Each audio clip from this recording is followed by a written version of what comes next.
All right, guys. So, welcome again to the show. And for listening to this episode, thanks for those loyal listeners. And if you're watching this on YouTube, thanks for watching this on YouTube. Don't forget to subscribe now. And today I have on the show Carl. Carl, welcome to the show. What's up? Great to be here. Thanks for having me. How do you pronounce your last name, Carl? Ferreira. Ferreira. I want to say Ferrari, but I don't want to. That's what everybody says. That's what they called me back in the day. But yeah, it's a tongue twister, but pretty simple once you break it down into like 3 syllables. It's there. So Ferreira. Yeah. Now I wanted to bring Carl Ferreira on the show. He's the director of sales at Refine Labs, and prior to Refine Labs, you were working as a account executive or senior account executive at HubSpot, if I'm correct. Right. Yeah, absolutely. So I was at HubSpot. I've been in SaaS sales for, 5-6 years. Was at HubSpot for 2, finished up there as a team lead and took the role here as first sales hire, first sales leader at Refine Labs, director of sales. So very lucky and fortunate to be on the team, tasked with building it, from the ground up, the sales motion, the sales process, and then hiring the team that's going to come after me. So nice. Yeah, I had somebody on the show that was asking me, "Hey, I noticed you have a few people from Refine Labs." I'm like, I'm not doing this on purpose. They just happen to be talking about things that resonate with me and our audience.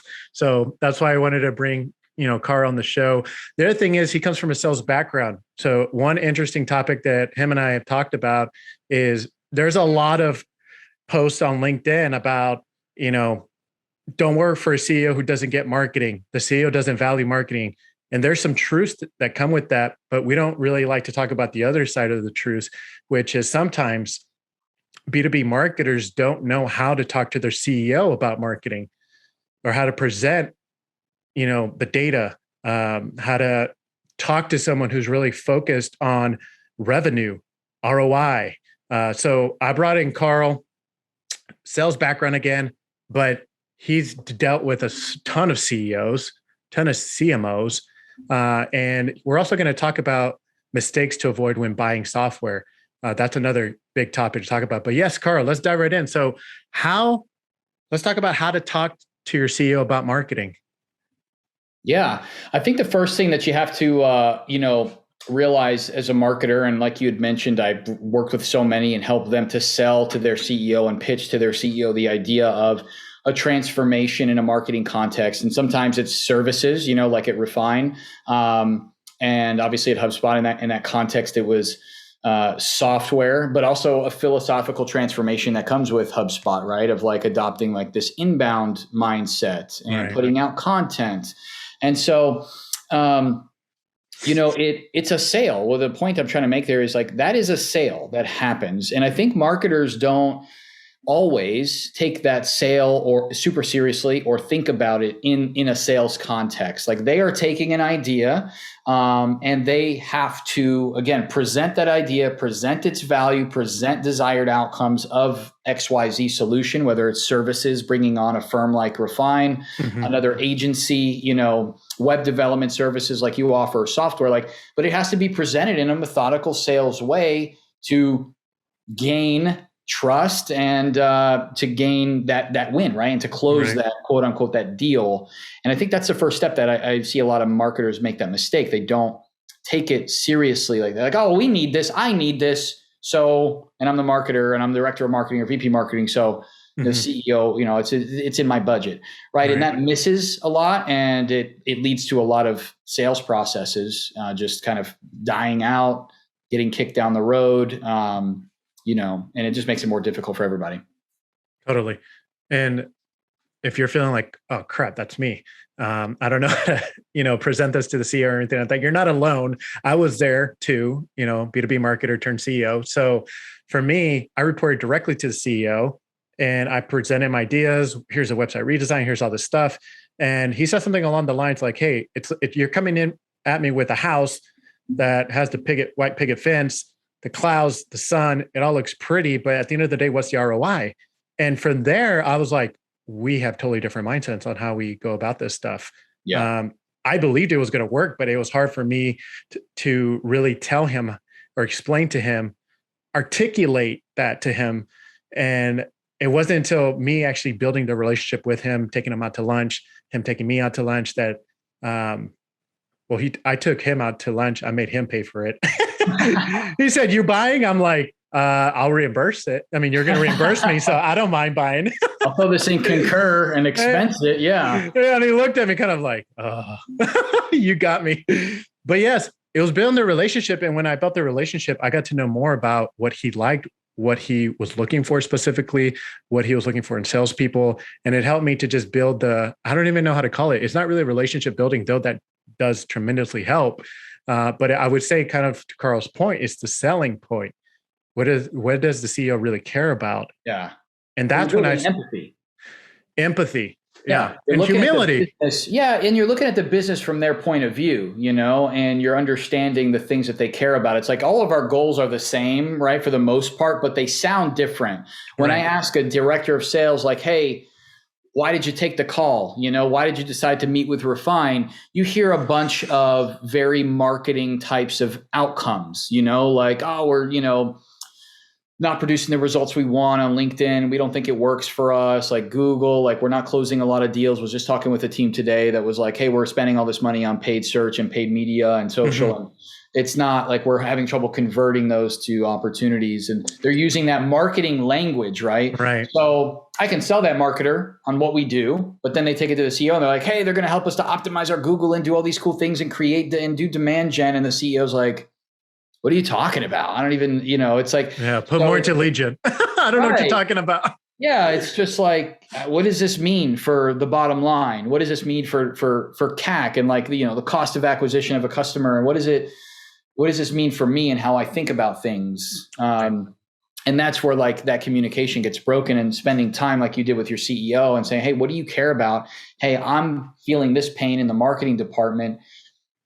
How would we go about addressing this pain in a way that's relevant to you?" It's like starting the sale before you even talk to a vendor like me or HubSpot or Salesforce or whoever. It's like, have I done the necessary research as a VP of marketing to understand the business and how this impacts everybody and not just me? You run into this a lot at HubSpot, where a marketer comes in and is like, "Well, we just waste so much time sending emails from MailChimp and then using this platform for this and that platform for this and this platform for this. And it'd be so much easier if we had all in one."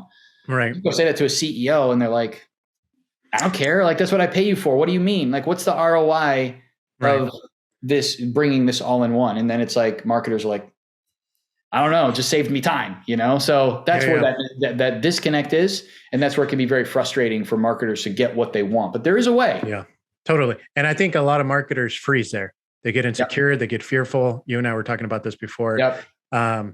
And then they don't know how to deal with those fears other than being critical of the CEO for not understanding them. Right. So it becomes, you get deceived.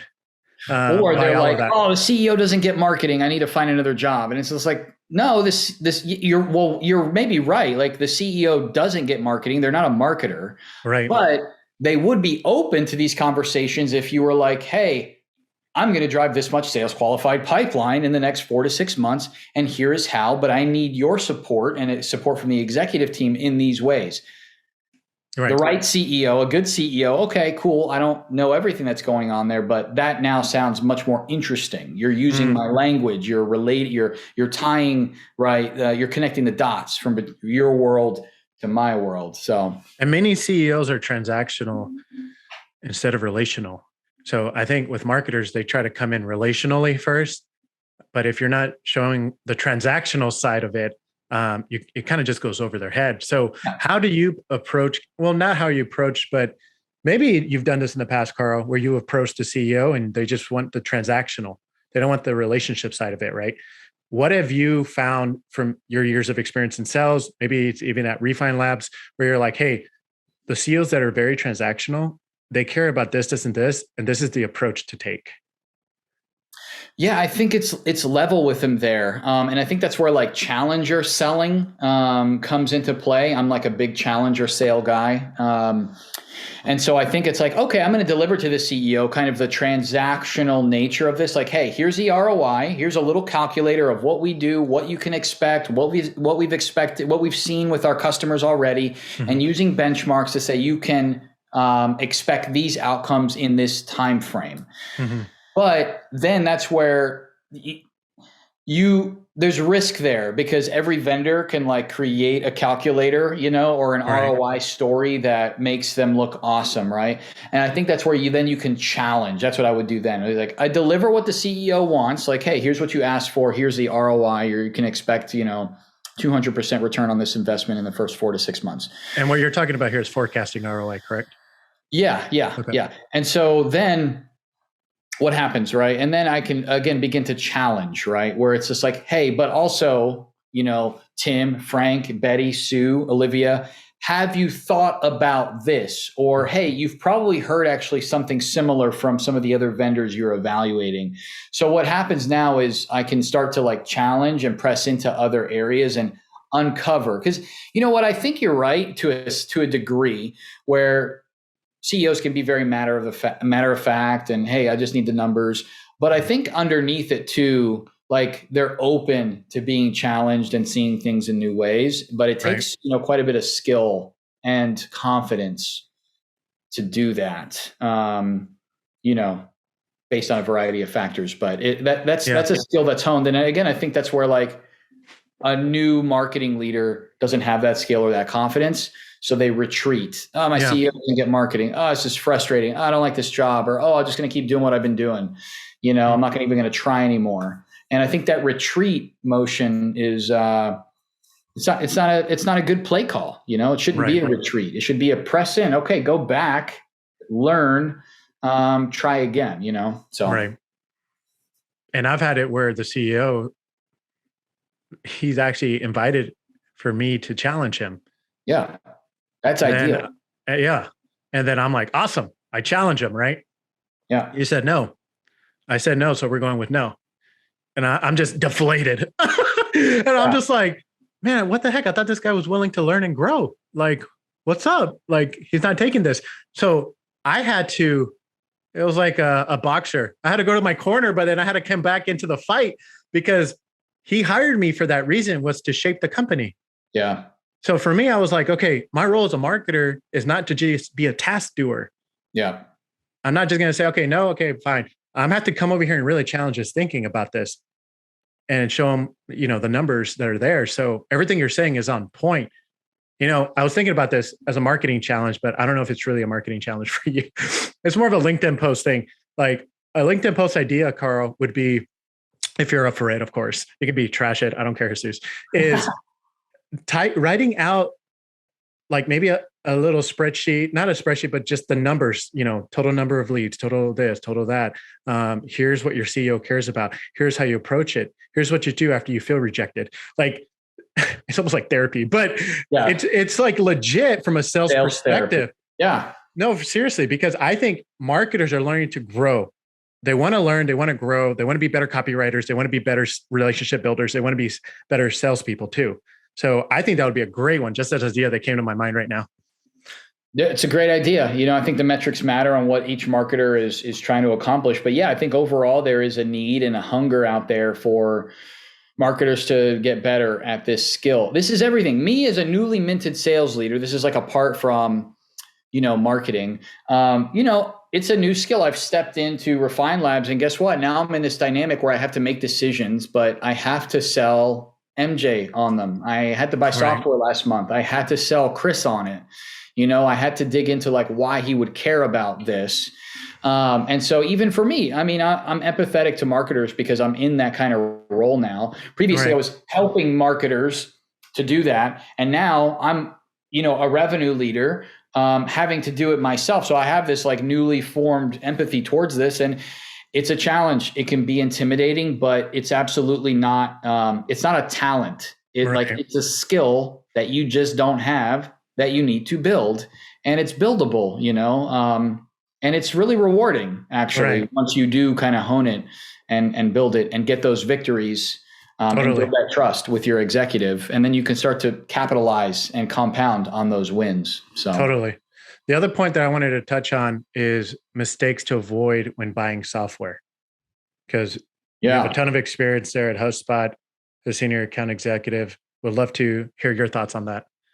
Yeah, that's a big topic and definitely a pivot of topics here. But mistakes buying software, man, it's just tricky. And I hope nobody from HubSpot assassinates me. But big mistakes that I see leaders make when they come inbound to HubSpot or they begin a sales process is they underestimate or they don't take seriously the fact that they are sitting across the table from somebody who is a trained seller. They've bought software 3 times. The buyer has bought software a couple times in their lifetime. I have helped a company to buy software a couple times this morning. Like that's very serious. You're stepping onto a court and you haven't bounced the ball or shot hoops or played basketball since high school, and LeBron James is waiting on the court to go one-on-one with you, right? And I don't want to pit the seller against the buyer as if they're opposed to each other. They're not, but there's something there where it's like this person is biased towards the close. They want to win this business. Hopefully they are a sales rep with integrity and that they will disqualify you if there's not a fit. But you just got to remember that there's somebody very highly trained on the other end of there, and they're biased towards you buying from them. Right. And there's something there that I think like you need to be aware of. So I think that's the first mistake that they make. So how do you solve for that, right? You're not going to go get like buying training, and you're not going to go buy a bunch of software to train up to go and buy something from Carl, right. But I think what you can do is be prepared. So this is the second point that I'll make is a mistake is coming into a sales process unprepared.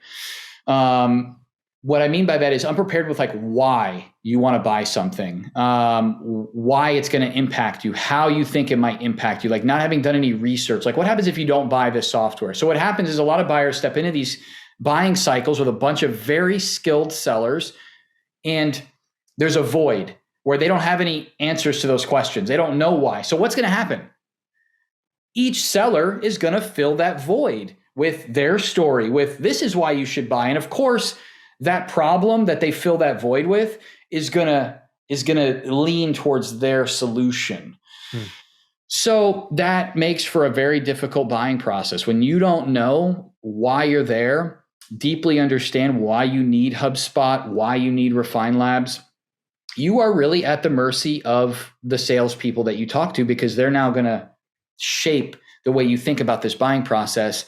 And you may end up adopting into your strategy the limitations of that software because you didn't think first about what you really needed, if that makes sense. So I don't want to ramble here, but again, recognizing point one, that you are going to be interacting with somebody that's very highly trained and very highly paid, and they need you to buy so that they can feed their family. Like, the income is dependent on this transaction happening, right? It's very serious. And then part two is just coming to the table and not entirely knowing what or why you need XYZ solution. That can go wrong, and I've seen it go bad. What should a B2B marketer bring to the table?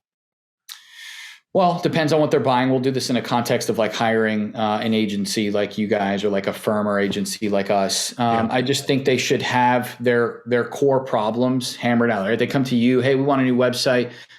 Why? Like, how is your current one converting? Do you have any data on certain pages? Which ones are performing best? Do you have any qualitative feedback from site visitors? Like, why do you want a new website? Because you think yours is ugly? That doesn't matter, right? Like, is it converting?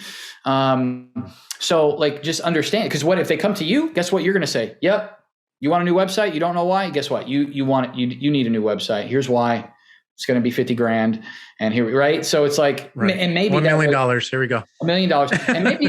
And maybe that was true and that was best for them. But yeah, I mean, so in the context of, just come to the table knowing what you need, why you need it, do a little bit of research, talk to peers, bring that to the table so that you're on an equal playing field with the seller, where they're not just like dragging you around, telling you what it is that you need, where it's like, hey, this is what I need. And then I, as a good, honest a skilled seller can then say, cool, I'm going to challenge you on a couple of these things. I agree here. I disagree here. Here's our philosophy. What do you think about that? It's more, when everybody knows what they're doing at the table, it's more collaborative, it's more innovative, and the conversations I think are more helpful and fruitful, as opposed to, I just have to tell you what you need. I don't, there's just, that's hard, And I think it's also different between, we're talking about SaaS companies. So if you're a SaaS marketer, just because your peer or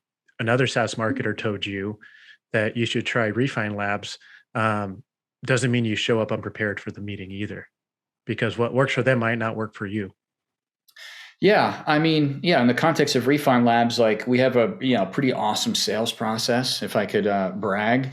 So we're gonna tell you pretty quickly, like if we're a good fit or not, because we were very, very specific about fit. But if it's less, if the fit is more ambiguous, like if you go to HubSpot, like every business on the planet could buy something of that HubSpot offers, and it probably will help them. You know what I'm saying?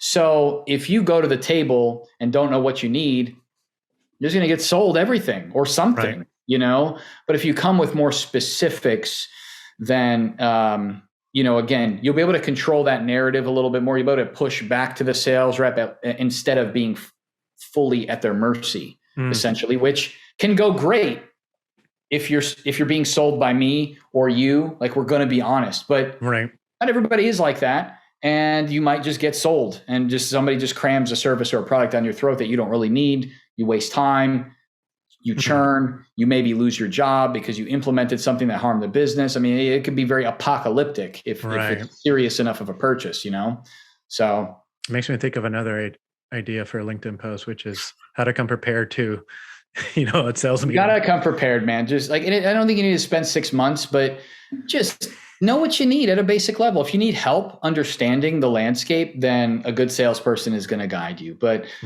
know what you need, know why you need it. Like, just have spent time thinking about this. You'd be amazed at how many like buyers will come inbound, especially when I was at HubSpot, and it's just like, why did you decide to take the call? And they're just like, oh, we just need to beef up our inbound marketing. It's like, that's the extent of what they thought they needed. It's just like, yeah, it's not surprising that happens. What kind? What channels? Where are your people? Like, there's so many questions. Like, the seller shouldn't have to like yank all. Like, like, come prepared. And you will. So, last tip I'll leave. And again, I don't want to get assassinated by HubSpot. Last tip for buying is just like, if you are paying full price for a piece of software, you just like understand that the SaaS world is built around discounting. So like, be smart, understand that your seller is going to apply pressure in certain areas, and that you as a buyer, it is well within your right to apply pressure in the reverse direction. Apply pressure to your seller. Hey, if I commit to doing this, I want this. Like, be prepared with some of that, because guess what? The seller is absolutely prepared to give you things and ask for things in return. You'd be amazed by how many buyers are not prepared to negotiate. And they're just like, yeah, cool. Can we get like a deal? And I'm just like, no. And they're like, okay, send the contract. Negotiate. Why do you want a deal? Oh, we'll sign right now. Remember that a couple pressure points for sellers are time to signature, right? And there's a couple of points in the year, as we know, that is the best time to buy software. End of a month, end of a quarter, end of a year. So be thoughtful. Like, you don't have to be slimy about it, but be prepared to negotiate, understand the game that you're playing, and play it well, So that's my third and final tip, I think, for buyers. Don't be afraid to negotiate. That's good. Thanks for your time, Carl. This was awesome. I know we can go all day talking about sales. Yeah. I love this stuff. Cool. Yeah. Love it, man. Thanks for having me. Appreciate it. Same here. Have a good one. See ya.